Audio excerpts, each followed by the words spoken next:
വ്യാജ ആരോപണങ്ങൾ പുരുഷന്മാരുടെ മുകളിൽ വരാതിരിക്കാനുള്ള ഒരു മൂവ്മെന്റിനെയാണ് രാഹുൽ ഈശ്വർ സപ്പോർട്ട് ചെയ്യുന്നത്. അത് അതിജീവിതക്കെതിരായ അധിക്ഷേപത്തിൽ രാഹുൽ ഈശ്വർ വീണ്ടും ജയിലിൽ. ജീവന്റെ അവസാന തുടിപ്പോരെ ഈ ഹക്കീം പൊരുതു. രാഹുൽ മാങ്കൂട്ടമായിക്കോട്ടെ, ശ്രീ ദിലീപേട്ടൻ ആയിക്കോട്ടെ, അല്ലെങ്കിൽ ശ്രീ മുകേഷ് ആയിക്കോട്ടെ, ശ്രീ നിവിൻ പോളി ആയിക്കോട്ടെ, വല്ലാത്തൊരു വിധിയാണ്. എന്തൊരു വിധി ഇത് എന്ന് നമ്മൾ ചോദിച്ചു പോകും. ദിലീപിന് വേണ്ടി ഞാൻ ഫൈറ്റ് ചെയ്തു. എനിക്ക് വേണ്ടി മീഡിയ പറയണം.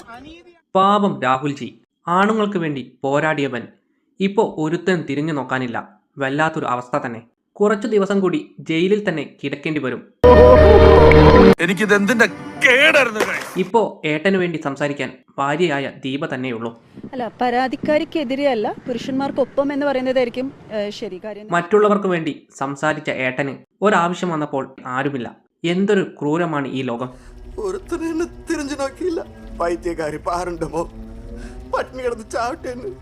ആർക്കു വേണ്ടിയാണോ സംസാരിച്ചത് അവരെല്ലാം രക്ഷപ്പെടുകയും അവർക്കു വേണ്ടി സംസാരിച്ചു അകത്താവുകയും ചെയ്ത അപൂർവ പ്രതിഭ.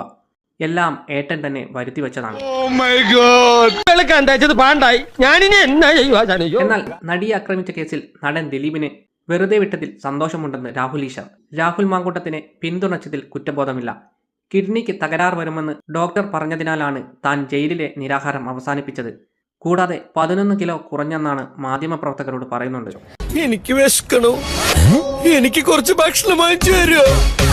എന്തൊക്കെയാണെങ്കിലും രാഹുൽ ഈശ്വറിനോട് ഈ ചെയ്യുന്നതിനോട് നിങ്ങളും യോജിക്കുന്നുണ്ടോ? നിങ്ങളുടെ അഭിപ്രായം എന്താണ്?